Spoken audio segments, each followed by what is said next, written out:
Caminando en la Fe. Bienvenidos a este su programa Caminando en la Fe, que se transmite por la televisora de la Fuerza Armada Nacional Bolivariana y que ustedes pueden seguir a través de la plataforma digital Obispado Castrense Venezuela, nuestro canal de YouTube o Dimil Piso Venezuela. Estamos profundizando sobre las cartas del apóstol Pablo y en esta oportunidad voy a compartir con ustedes la segunda carta a los Corintios. Desde 1 Corintios han pasado unos 2 años de intensa relación epistolar, es decir, por carta, entre Pablo y la comunidad cristiana de Corinto.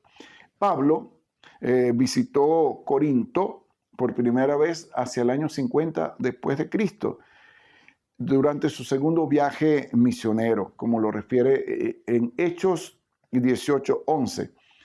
Ahora se encuentra en Éfeso, que es una ciudad estratégica para su empeño evangelizador, y de allí hace una visita relámpago a Corinto junto con algunos de sus colaboradores. Esta segunda visita de Pablo a Corinto fue un fracaso porque Pablo o alguno de su grupo fue gravemente ofendido. Segunda Corintios 2, 5 al 6 y capítulo 7, 8, versículo 8 y versículo 12. De regreso a Éfeso, Pablo enviará a Tito, quien esta vez le traerá buenas noticias de la comunidad cristiana de Corinto. Pablo enfrenta en 2 Corintios la oposición de un grupo de misioneros judeo-cristianos que se presentan con cartas de recomendación, según parece, por lo que dice 2 Corintios, de gente importante de Jerusalén, los recomienda. Estos predicadores itinerantes llegados a Corinto de origen hebreo, preocupados por la práctica de la circuncisión y la observancia de la ley, anuncian un evangelio diferente al de Pablo, a quien menosprecian como apóstol. Sus motivos pues son mezquinos y le dicen ellos a la comunidad de Corinto: prometió visitarlos y no fue. Es duro por carta, pero débil en persona. Desprecia el dinero y vive de su oficio, contradiciendo la práctica de otros. A estos judeos cristianos se le une también una facción de opositores a Pablo de la comunidad de Corinto, 1 Corintios 1:12, que se habrían sentido rechazados por la negativa del apóstol Pablo de no aceptar ayuda económica.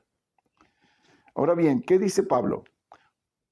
Ustedes mismos, le dice Pablo en el capítulo 3, versículo 2 a los Corintios, ustedes mismos son nuestra carta de recomendación. La confrontación con los judeocristianos impone el tema: mostrar cuál es el evangelio acerca de Cristo y cómo deben ser sus ministros. Pablo asume su autodefensa, reflexionando sobre el ministerio del auténtico apóstol, 2 Corintios 2, 14 y capítulo 7, versículo 16. Ejercer como ministros de la nueva alianza, dice Pablo, no es un oficio, sino una vocación o llamada divina a entregar la vida por el evangelio. Es una diaconía o servicio que imita, por el seguimiento de Jesucristo, siervo de Dios, su generosidad, sus motivos y su estilo. Por ser elegido por Cristo, el ministro no anuncia cualquier evangelio, sino el que tiene por contenido a Jesús, el único Salvador. El criterio de validez, dice Pablo, de su ministerio es el anuncio y la identificación con la cruz de Cristo, sello del auténtico apóstol o enviado. Este ministerio, afirma Pablo, se lleva en vasijas de barro para que quede claro que ese poder tan extraordinario proviene de Dios y no de nosotros.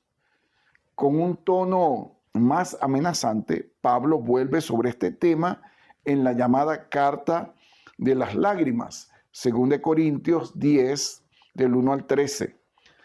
No sin ironía afirma que los misioneros llegados a Corinto, que aparecen en 3 momentos diversos, 1 Corintios 1:4, o del capítulo 1 al 4, 2 Corintios, capítulos del 3 al 7 y del 10 al 13, son superapóstoles disfrazados de pastores, pues negocian con la palabra de Dios y la falsifican como Satanás. Son necios y embusteros, pues además de traer cartas de recomendación, se mienten a sí mismos y se glorían de lo que no han hecho. Se presentan como inteligentes y elocuentes, buscan privilegios, valoran el porte exterior y los signos portentosos que tanto seducen a los corintios y es fuente de honor en la sociedad grecorromana. Además, exigen ser mantenidos económicamente por la comunidad. Sin embargo, se pregunta Pablo, ¿qué evangelio predican?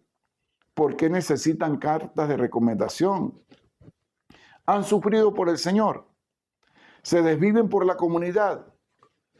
¿Quién, por tanto, está realmente capacitado para el ministerio de la nueva alianza? ¿Quién? Los superapóstoles llegados a Corinto y más tarde también a Galacia, de ellos queda claramente su tendencia judaizante. Cuentan con liderazgo y respaldo de algunos de la comunidad. A diferencia de ellos, Pablo sabe que es débil y frágil y que su fortaleza le viene de Dios, quien con sabiduría y poder sostiene su ministerio.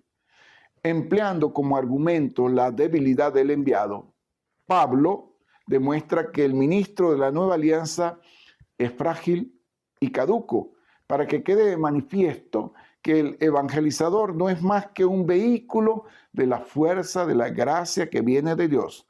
Por tanto, no tiene que distinguirse como los superapóstoles por la prestancia física o el poder de la palabra, sino por el poder del Espíritu de Dios que actúa en medio de las dificultades cuando se anuncia el Evangelio.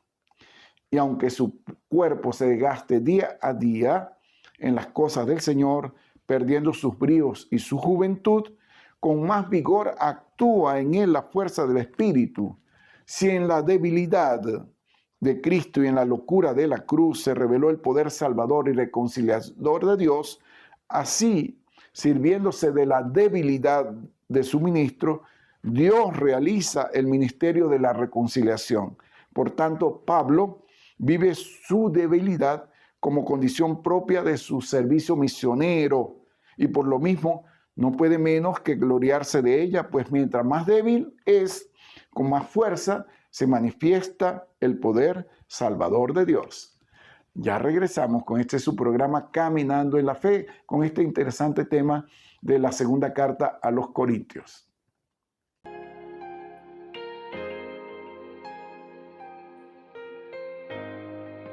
Caminando en la Fe.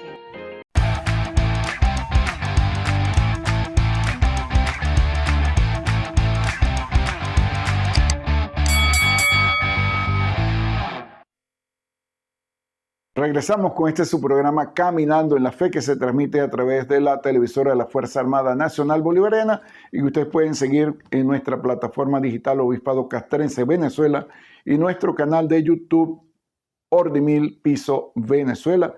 Estamos compartiendo reflexiones acerca de la segunda carta a los Corintios y los problemas suscitados en esa comunidad. Pablo es el apóstol del Espíritu y del ministerio de la reconciliación. El Espíritu Santo se presenta en estrecha relación con la nueva alianza, mientras el contenido de la antigua alianza son mandamientos y normas. El contenido de la nueva alianza es el Espíritu que proviene de Dios y hace realidad su obra salvadora.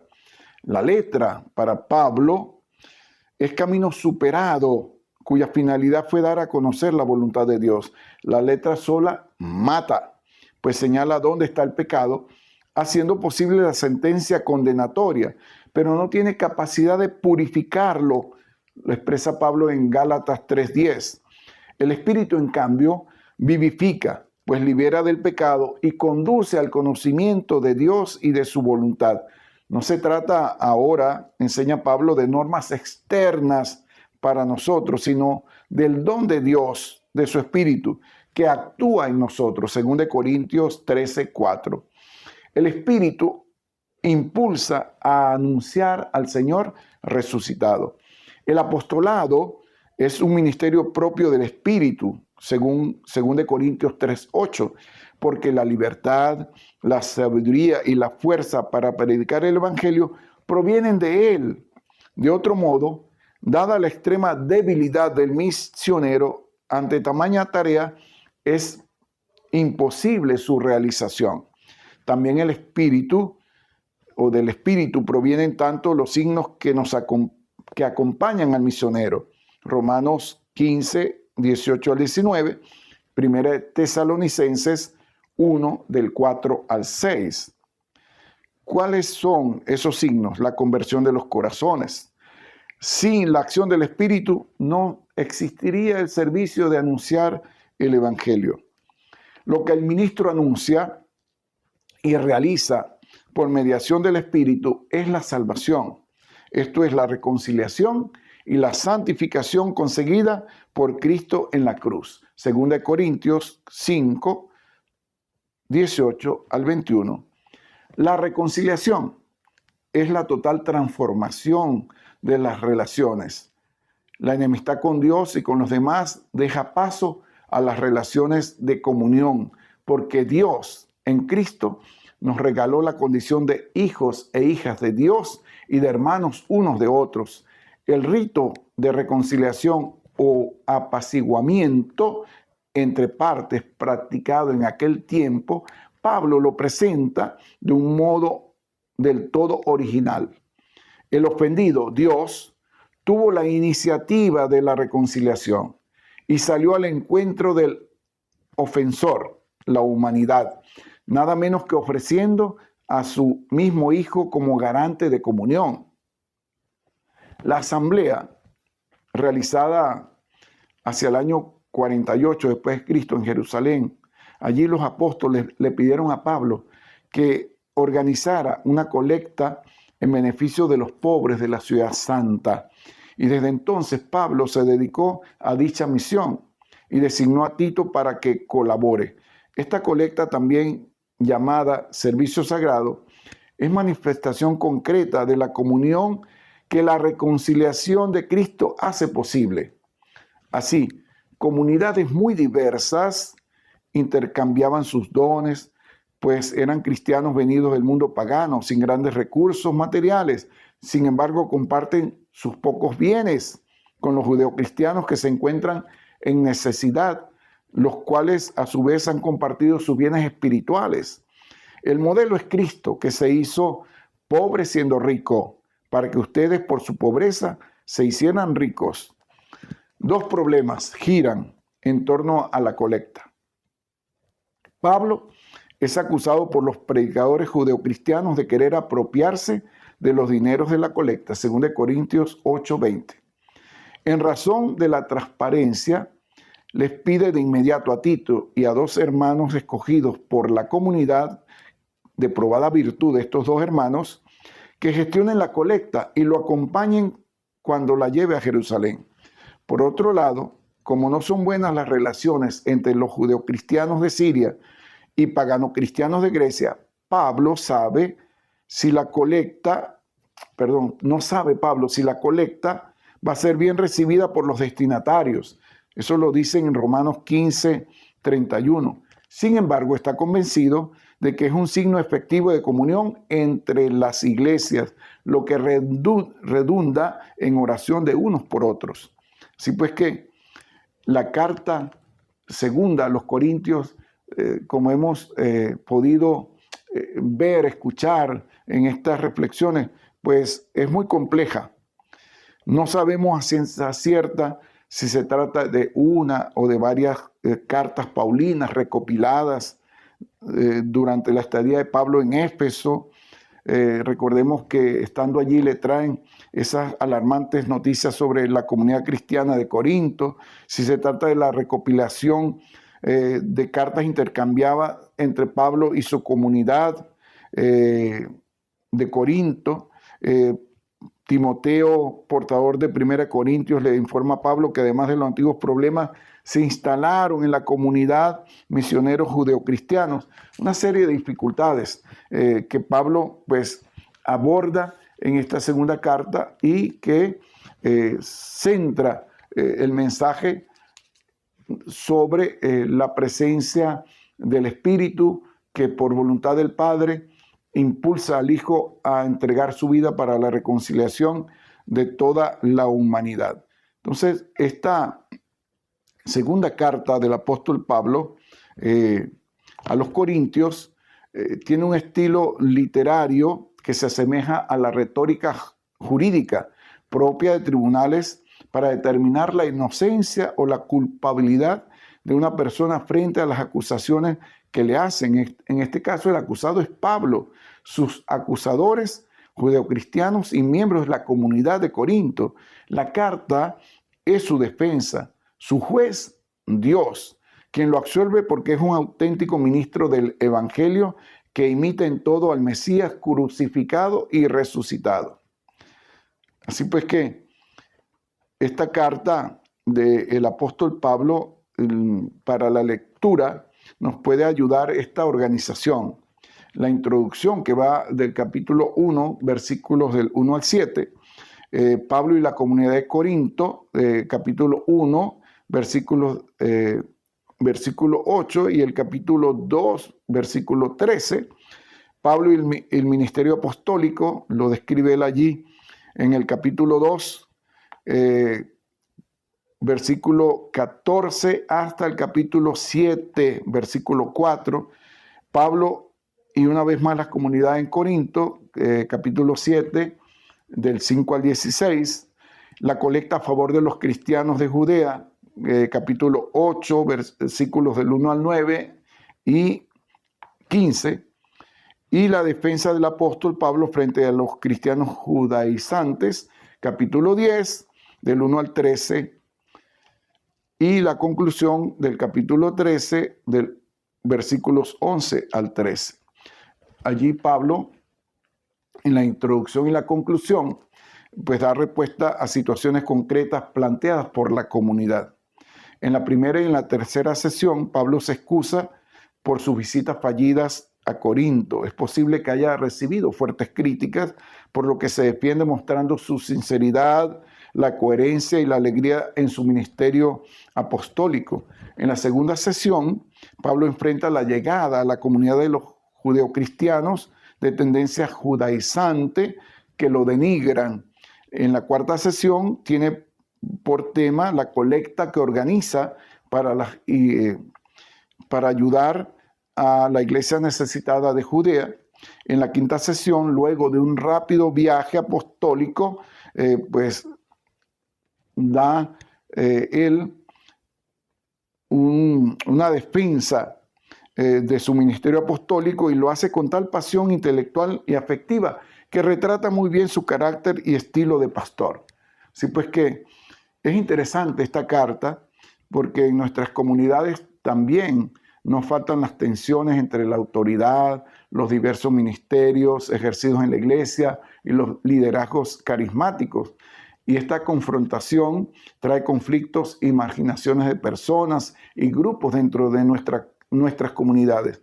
Nada de esto es tan diverso a lo sucedido en la comunidad de Corinto, ¿verdad? Por lo que esta carta es preciosa porque nos da una guía para el discernimiento frente a pretensiones de poder y privilegios en la iglesia, en la parroquia y frente al ejercicio de la autoridad en la iglesia. Pablo sabe que las relaciones en el seno de las comunidades las dirige el Espíritu Santo, quien contando con la disponibilidad de todos va dando forma a una comunidad discipular incluyente, inspiradora, dialogante, con sabiduría eclesial para reconocer lo de Jesucristo y con capacidad histórico-social para construir espacios alternativos de vida y dignidad para todos los seres humanos. Así pues que acudamos a esta segunda carta a los Corintios para que seamos factores de comunión, de unidad, de fraternidad y podamos celebrar la fe y testimoniarla a ejemplo del apóstol de los gentiles, San Pablo, el predicador y evangelizador. Hasta un próximo programa de Caminando en la Fe. Y recuerden que es transmitido por la televisora de la Fuerza Armada Nacional Bolivariana y que pueden seguir en nuestra plataforma Obispado Castrense Venezuela, en nuestro canal de YouTube, Ordimil Piso Venezuela. Que Dios les bendiga y que les conceda un año muy feliz, muy próspero y con abundantes bendiciones.